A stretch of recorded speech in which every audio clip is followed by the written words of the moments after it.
queridos amigos e amigas, começando agora mais um Lado a Lado. E no programa de hoje nós vamos entender melhor o que é TDAH, transtorno de déficit de atenção e hiperatividade. Contando, é claro, com a ajuda da nossa querida neuropsicóloga Juliane Rodrigues Gonçalves.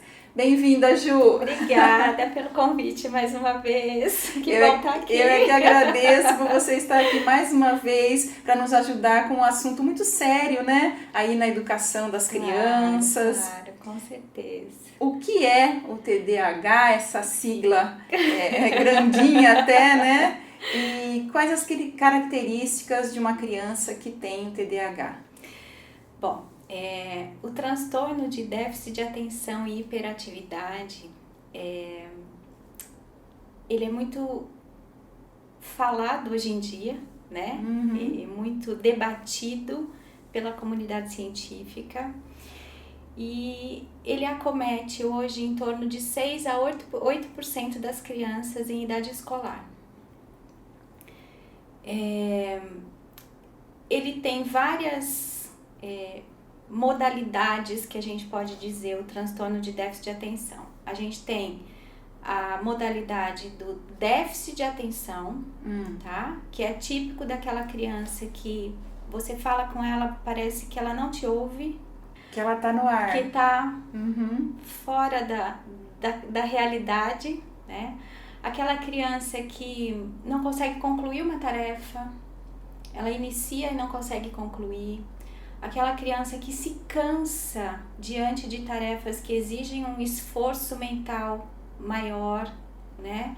Então você vê, por exemplo, na escola, as crianças com mais dificuldade para matemática ou para gramática, né? Que exige muitas regras, muita associação de conceitos. Então a criança se cansa porque é exaustivo você não conseguir ter a concentração, a atenção, e aí ela abandona e não consegue concluir a atividade. Crianças que são desorganizadas na rotina, crianças que perdem coisas, perdem materiais o tempo todo. Então vai para a escola com um lápis novo, volta para casa, cadê o lápis? Não sei. Cadê o caderno? Não sei. Onde está tal coisa? Não sei.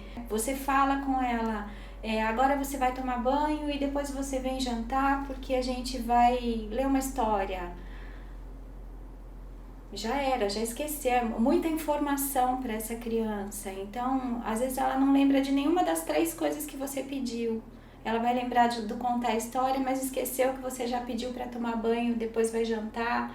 Entendi. Então, é uma questão de deficiência mesmo da capacidade de você manter a atenção no mesmo assunto por um determinado tempo, que é comum para as outras crianças. Essa é uma parte... Essa é uma das modalidades do transtorno, TDAH, né? Tem a outra modalidade, que é a hiperatividade. Então, tem crianças que até conseguem ter uma boa concentração, uma boa atenção nas atividades que desenvolvem, mas tem uma agitação, né? Uma impulsividade muito grande, que são aquelas crianças que não param sentadas, estão fisicamente, estão sempre balançando o pezinho, a mãozinha agitada, elas sobem nas coisas, quando você menos assusta, tá em cima do sofá, em cima da mesa, né? Escalando a casa, né? É uma criança que a gente tem que ter muita atenção, porque é um perigo. Até por conta de acidente doméstico, né? Crianças que correm demais, crianças que você dá um brinquedo, ela não consegue ficar por um tempo naquele brinquedo, então ela olha o brinquedo dela, já larga, ela já quer outra coisa, ela enjoa rápido. E tem os 2 combinados, que é a outra modalidade, que é a criança que tem o déficit de atenção e tem o que a gente chama de comorbidade na hiperatividade. Então é a criança que não se concentra, não consegue focar em nenhuma atividade e ainda tem essa agitação. Então são 3 vertentes do transtorno. E essas características que você falou, às vezes aparecem normalmente em crianças. Como que uma mãe, um pai pode diferenciar? São características comuns de criança, né? Porque assim, não tem como a gente dizer que todas as crianças se concentram exatamente da mesma forma em todas as atividades que realizam, né? Não tem como a gente dizer que todas as crianças cumprem com os combinados e com as regras sem questionar, né? Vai muito da questão de personalidade, vai muito da questão da dinâmica familiar, da organização da família, da própria rotina que a criança tem. Então é um diagnóstico muito difícil de fazer, porque é um conjunto de características que são comuns na rotina da criança, mas por que o transtorno quando diagnosticado? Porque esses transtornos trazem prejuízo para a vida da criança. Então, quando a gente nota que essas características estão trazendo um prejuízo no rendimento escolar, no relacionamento social, né? No adulto, tem adulto também com déficit de atenção, na questão da produtividade no trabalho. Então aí a gente já começa a olhar com a possibilidade de um possível diagnóstico. E Ju, você estava me falando antes da gente entrar na entrevista que essas características, algumas dessas características do TDAH apareceram mais agora durante a pandemia em crianças que na verdade não têm o transtorno. Sim, a gente precisa ter muita cautela, principalmente, eu diria, esse ano e no próximo, né, que agora as escolas estão voltando à normalidade. A gente não pode esquecer que as crianças ficaram, no mínimo, 1 ano e meio em casa, sozinhas, sem convívio social, sem rotina escolar, de sair de casa, de acordar cedo, de ir para a escola. Ficava em casa, de pijama, na frente do computador, né? O que para nós adultos já é extremamente exaustivo você ficar horas e horas na frente do computador.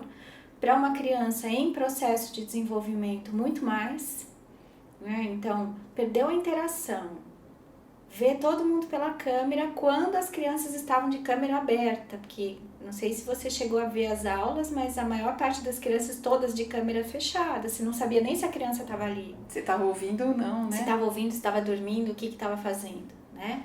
Então a gente precisa considerar que muitas crianças perderam essa rotina, né, escolar, essa rotina de sair de casa, de se encontrar com pessoas, de conviver, de estudar, de ter a presença do professor estimulando, de ter o professor ali, você fez a tarefa, você não fez, como é que nós vamos fazer, está com dúvida, não está? Coisa que pelo remoto é possível fazer, mas não como a gente fazia na forma presencial. E então a gente precisa tomar muito cuidado, eu diria, esse ano e no próximo, de fechar diagnósticos de déficit de atenção. Porque eu vejo que agora, com o retorno das aulas, as crianças estão reaprendendo a rotina. Então, todas elas estão mais distraídas, sim. Todas elas estão sem ritmo de estudo, sim. Retomar tudo isso, pegar um livro, ler, se concentrar, prestar atenção na aula, fazer uma tarefa, foi uma coisa que durante a pandemia, por mais que as escolas tenham se esforçado, né, para a criança, ela não tem essa autonomia para tocar essa rotina como se nada tivesse acontecendo.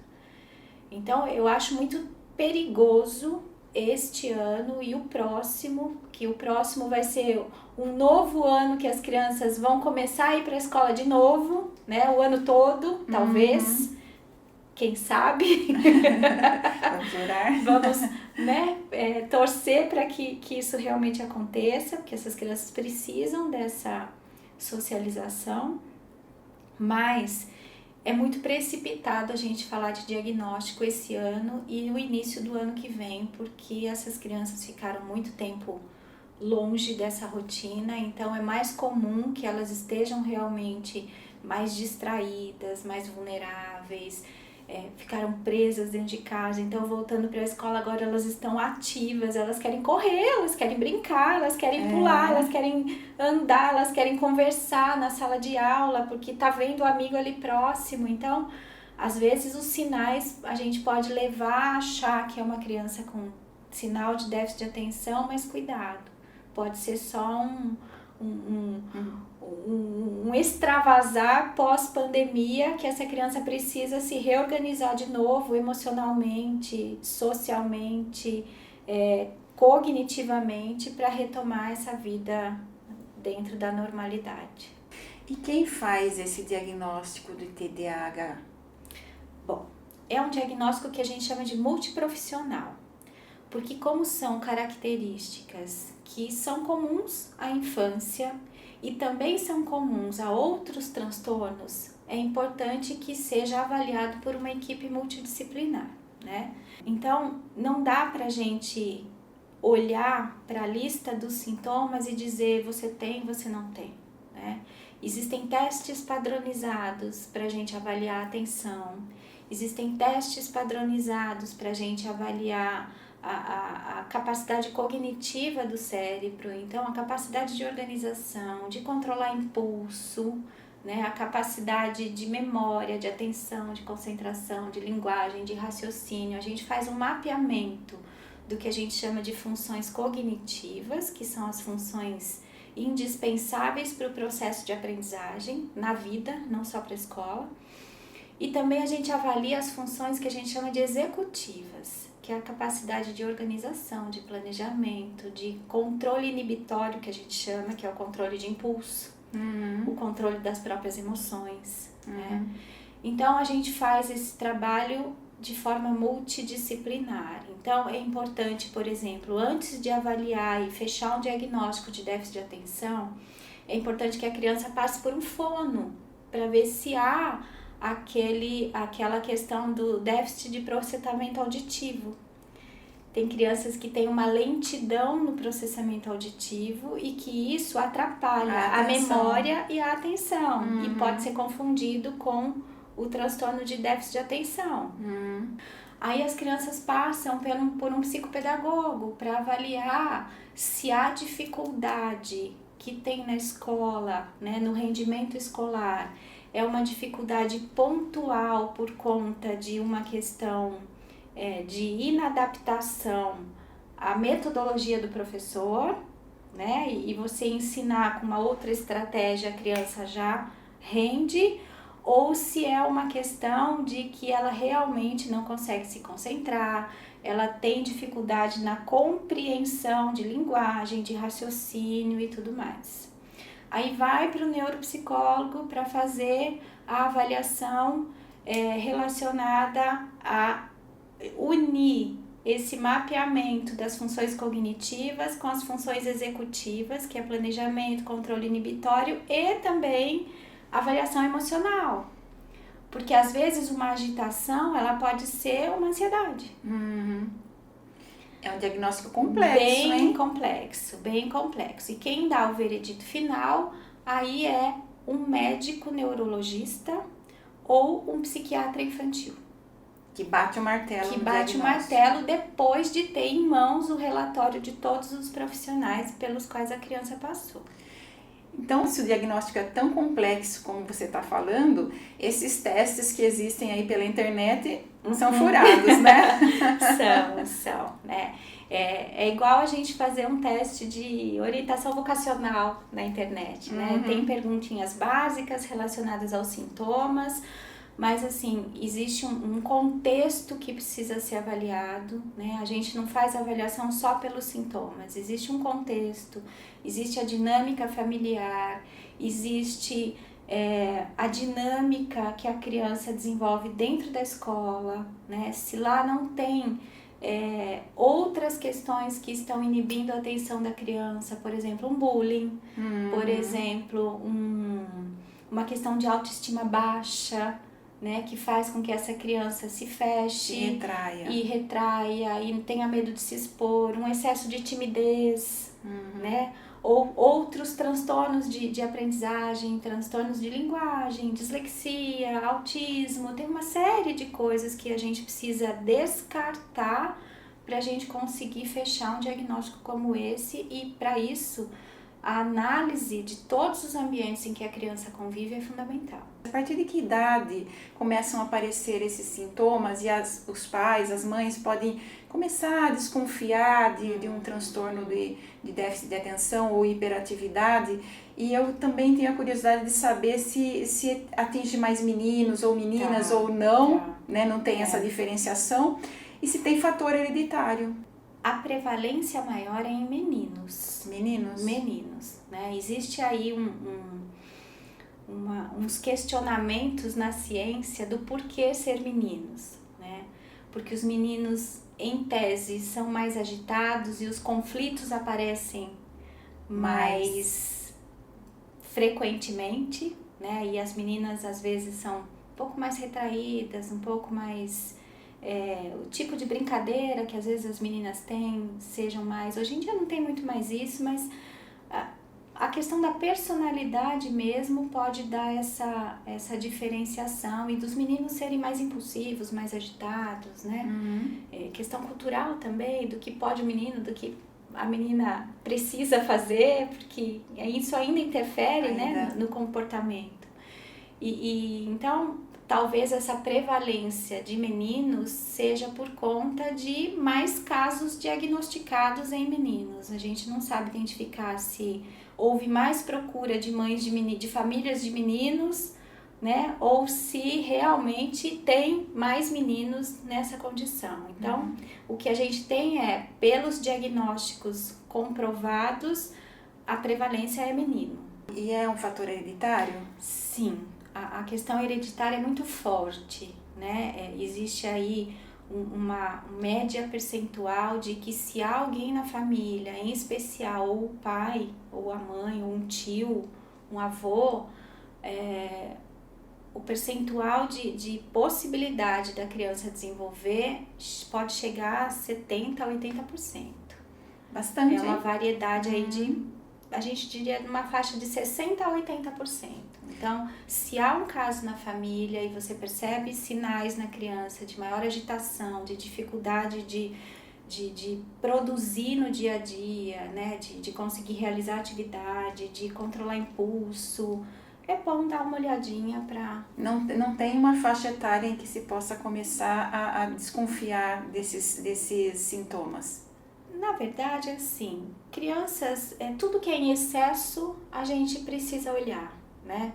Então, uma criança de 2, 3 aninhos que é totalmente desatenta, né? Você fala, ela não consegue reter o que você falou, muito agitada, sobe em móveis, não tem noção de perigo, né? Não deixa ninguém conversar na casa, interrompe, não sabe ouvir um não, tem muita dificuldade com questões de frustração, quebra muitas coisas, perde muitas coisas, são sinais que a gente precisa observar. Geralmente, se você procurar ajuda nos 3, 4 aninhos, vai ter uma resistência muito grande por parte dos profissionais de fechar um diagnóstico. Por quê? Porque falta a análise, né,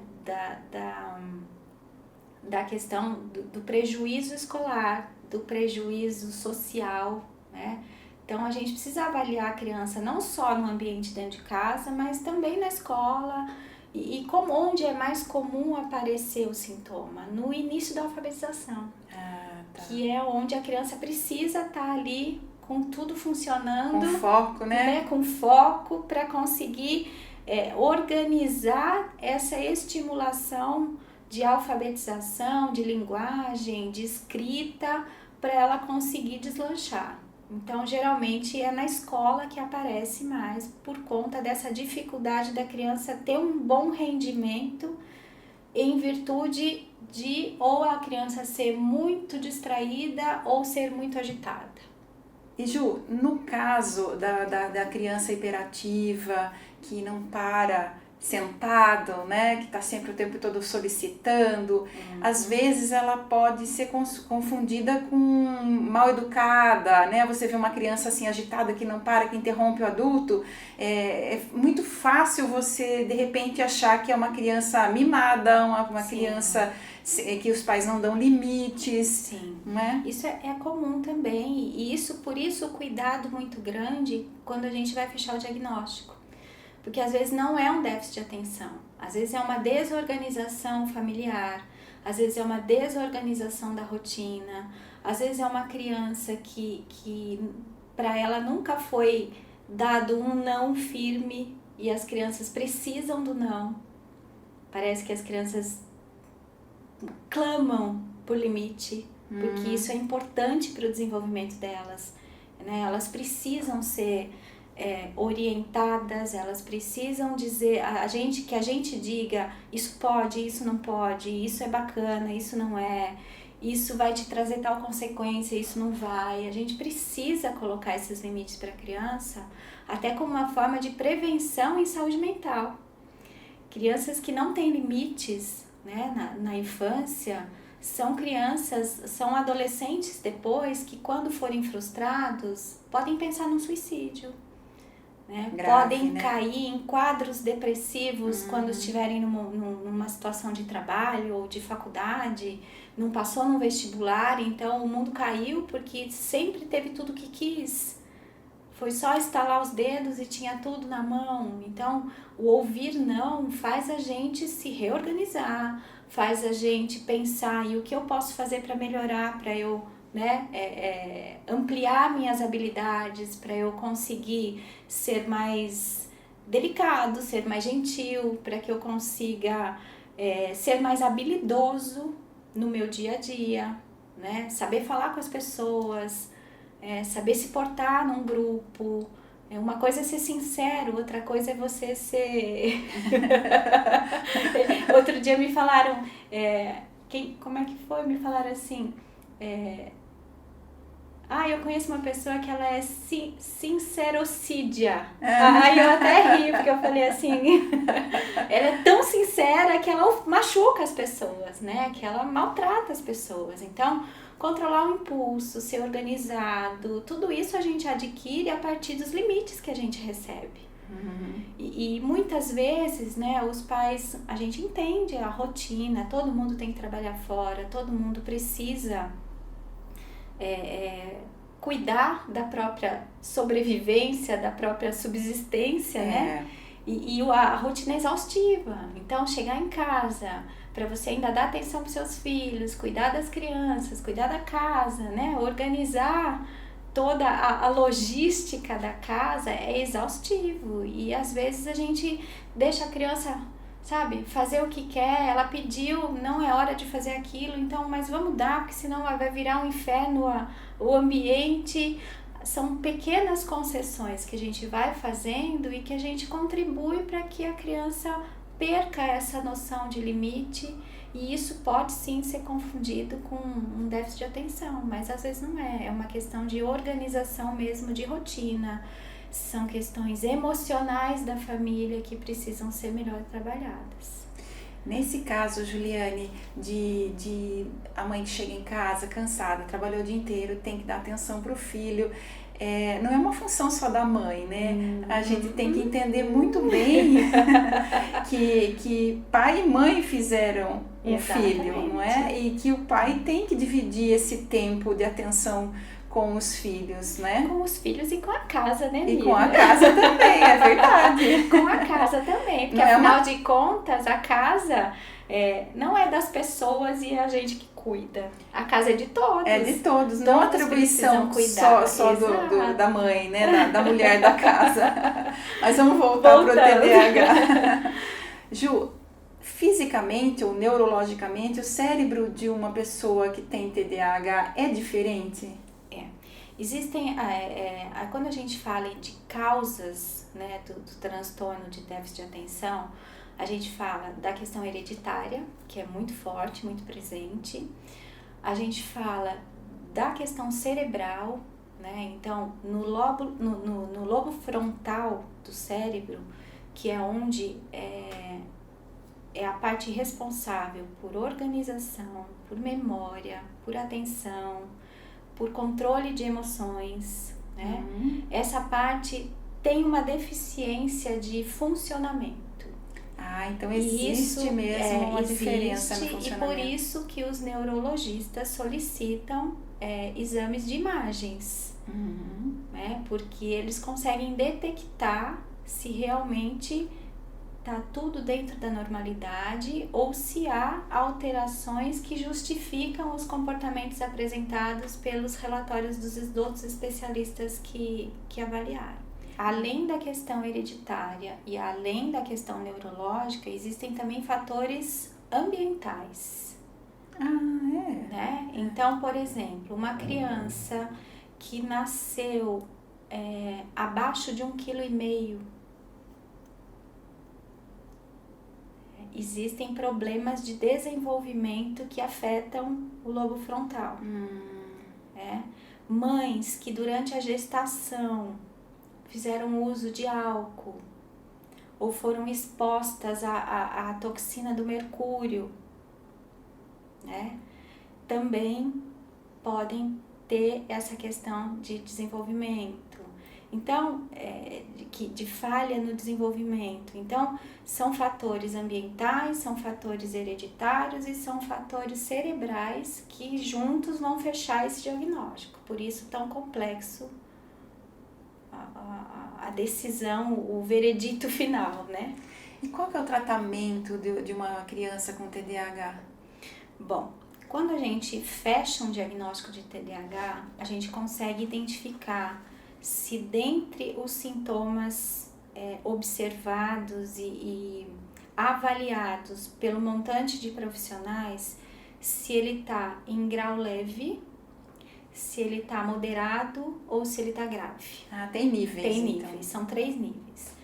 O grau mais leve, né, são esses sintomas mais assim de desatenção, de uma pequena agitação, um prejuízo pequeno no ambiente escolar, poucos conflitos com os colegas e que você faz um tratamento mais focado em psicoterapia, né, e psicopedagogo que vai ajudar com a rotina escolar, no treino, né, das habilidades de iniciar e de estratégias para você iniciar e concluir uma atividade com maior objetividade.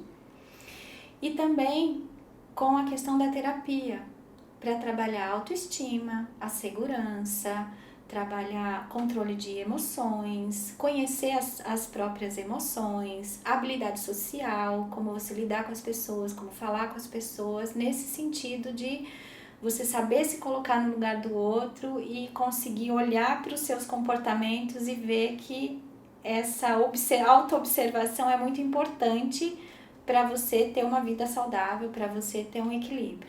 E nos demais níveis? Aí, no nível moderado, a gente tem crianças que apresentam um pouco mais de prejuízo, né? Então, crianças com maior comprometimento escolar, por exemplo, ou crianças com maior comprometimento nas relações sociais, né? Crianças que vão para a escola e no meio da aula sai correndo porque não consegue, aquele ambiente está tão tenso para ela, que ela vê os colegas se concentrando, fazendo as atividades e ela não consegue, então dá os momentos de fuga, né? Então criança que sai da sala, pede para beber água, pede para ir ao banheiro toda hora, ou que você está falando um assunto, ela entra com outro assunto que não tem nada a ver com o que está sendo dito naquele momento e quer falar daquele assunto, ou ela abre a mochila e derruba todas as coisas no meio da sala, porque está em outro mundo, né? E começa a aumentar os prejuízos. E tem os casos gravíssimos, né? Onde a criança apresenta prejuízos em todos os níveis. Então, uma dificuldade no relacionamento familiar, uma dificuldade no relacionamento social, grande prejuízo na escola, na rotina escolar, né? Agressividade, impulsividade, perde a noção do perigo, se machuca facilmente porque não consegue se controlar, grita, bate. Então aí, nesses casos mais graves, que os médicos entram com medicação. O uso de medicamento, ele tem que ser bem pensado, né, Juliane? Sim. Existe muita polêmica em torno do estudo da medicação. Tem a Ritalina, hoje já tem outros medicamentos que já tem no mercado para o déficit de atenção. Mas, assim, tem que ser muito bem analisado, muito bem administrado, né? São medicações controladas. Essa não é uma decisão só do profissional que faz o diagnóstico. Os pais participam dessa decisão. Os médicos, quando chegam a essa sugestão, né, sobre a medicação, os médicos geralmente orientam de todos os efeitos colaterais, né? Porque essas crianças, quando entra a medicação, qual é a intenção da medicação, né? É controlar a impulsividade para o cérebro ganhar maior concentração. A criança se centrar mais naquilo que ela vai fazer e conseguir controlar o impulso mais motor, vamos dizer assim, né? Só que é medicação pesada, né? E assim, a medicação, ela tem um efeito em cada criança, como qualquer outra medicação tem na gente. Então, tem criança que reage muito bem à medicação, tem criança que fica totalmente apática, tem criança que perde total o apetite, tem criança que se apaga, deixa de ser uma criança e fica aquela criança estagnada, passiva, né? E que a gente precisa avaliar muito bem até a questão da dosagem, porque não é de primeira que às vezes você acerta a dosagem. Existem dosagens específicas para cada faixa etária, mas o organismo de cada um é cada um. É um trabalho que vai ter que ser feito aí acompanhado por muitas mãos, né? O médico acompanhar com consultas rotineiras, a família observar as reações da criança, a escola ser parceira nesse processo de, a partir do momento que a criança está medicada, também observar o que mudou e sinalizar isso para a família levar para o médico, para a família levar para o psicólogo, para trabalhar essa questão emocional, para trabalhar a autoestima. Então, é bastante delicado esse processo e hoje existem muitos recursos, muitas alternativas que as famílias vêm recorrendo, né, de terapias mais alternativas, como acupuntura, né, homeopatia, que são formas de auxílio mais leves e que não tragam tanto prejuízo, né, para a questão fisiológica mesmo. Tem casos que não dá para discutir, que há necessidade da medicação, mas a gente não pode banalizar que toda criança agitada, que tem dificuldade de atenção, precisa da medicação, porque medicação é coisa séria. Além da questão da medicação, que ela é sugerida para casos graves, né, o tratamento para os casos leves e moderados envolve a terapia, né, da criança, a família se organizar, porque fazer terapia com uma criança envolve a família. A gente precisa fazer orientação para os pais, então a gente atende a criança e periodicamente atende as famílias para dar um feedback para as famílias, para orientar as famílias de como proceder diante de tal comportamento, um comportamento que a gente não quer reforçar, então o que a gente pode fazer para inibir, um comportamento que a gente quer estimular, porque a criança já conseguiu se controlar, o que a gente faz para estimular, para elogiar e para incentivar, né? Então é um trabalho conjunto, o terapeuta, a criança e a família, para que a gente consiga organizar tudo isso e toda a família se reestruture. E a escola? A escola também, né? Quando a gente tem um diagnóstico, geralmente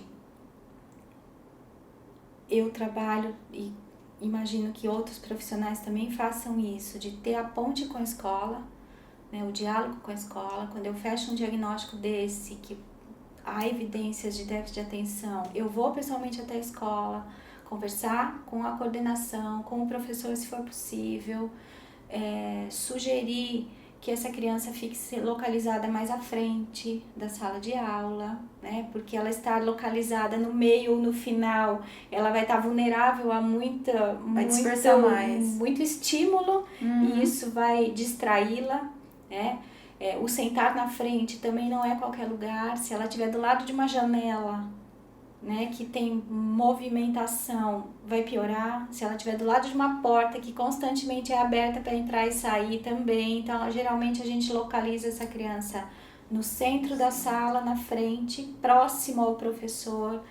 Quando o professor vai trabalhar 1 ou 2 conceitos na aula, a gente sugere que esse professor, após fazer a aula dele, se aproxime do aluno e fala: você entendeu? Você quer que eu repita para você?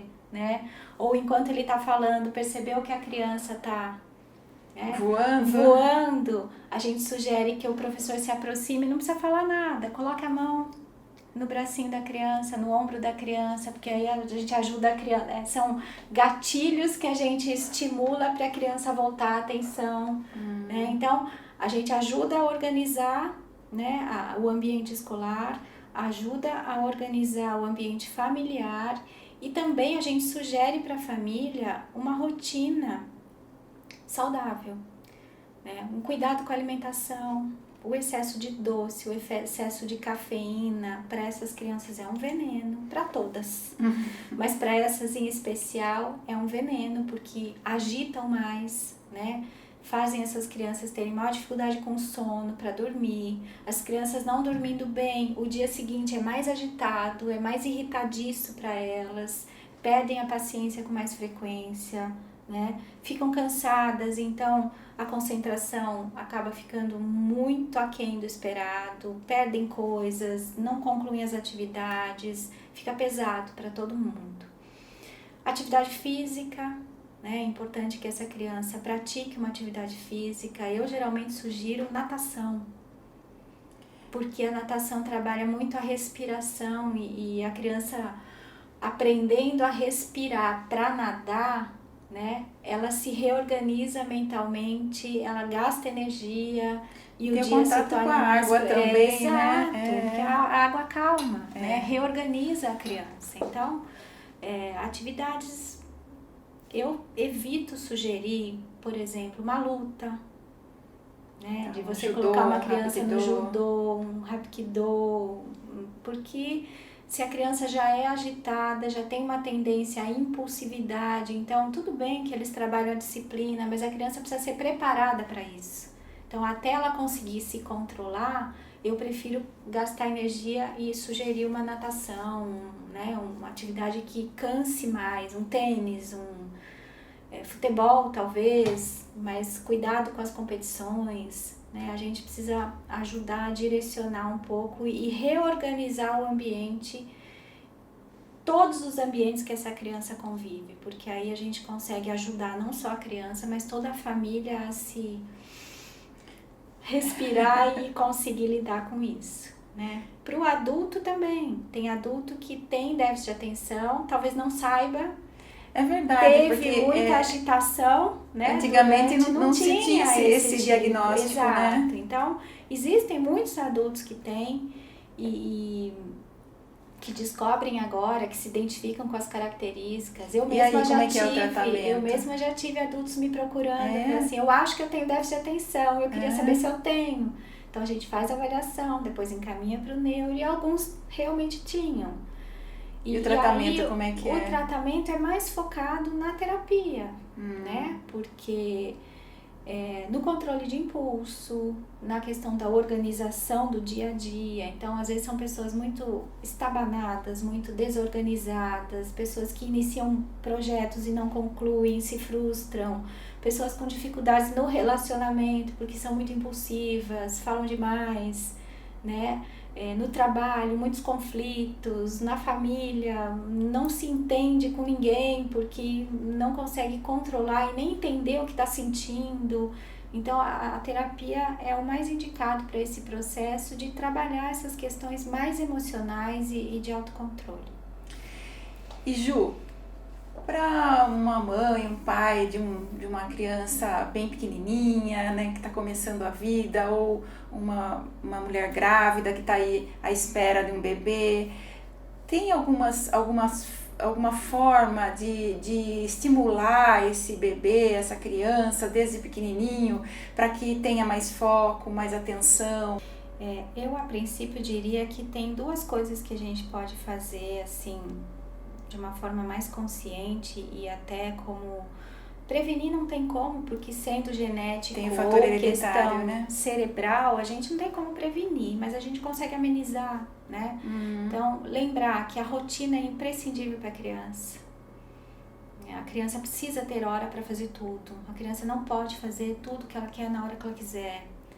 A questão dos limites, né? De você mostrar para a criança o que pode, o que não pode, até onde ela pode ir, até onde não pode.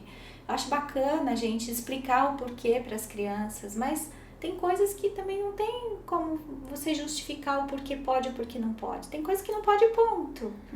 Né? E nós somos os adultos da relação. Então a gente precisa ter essa tranquilidade de que se eu disser não para o meu filho, para uma coisa que ele vai ter uma consequência negativa se ele fizer ou se ele se habituar a fazer, eu tô cuidando do meu filho. Né? Às vezes eu não tô cansada, não quero ter trabalho, então eu deixo fazer, mas deixar uma vez, deixar duas, deixar três, eu não sou a mãe boazinha. Né? Eu tenho que ter essa consciência que lá na frente é ele quem vai colher todos os prejuízos disso tudo. Então a criança precisa ouvir não, a criança precisa da autoridade. E a autoridade com carinho, né? Não é o grito, não é o castigo, não é a gente ter uma disciplina militar dentro de casa, mas é o carinho, né? De você olhar no olho da criança, estar presente quando ela estiver com você, e não a gente estar no celular e eles estarem do lado, cada um no seu celular. É verdade, o que acontece muito hoje em dia. Então, muitas vezes falta presença, e às vezes a criança precisa usar de recursos, de comportamentos inadequados, às vezes mais para chamar a nossa atenção, e por isso que isso é confundido muitas vezes com transtorno. Ju, muito obrigada pela sua presença aqui mais uma vez e todas essas informações que você nos passou, valiosas informações, viu? Muito obrigada. Fica para um próximo assunto. Obrigada, Mirna. E obrigada a você que nos acompanha aqui pelo YouTube. Sua companhia é sempre um prazer para mim. Então a gente se vê na próxima sexta-feira. Beijo no seu coração. Até lá.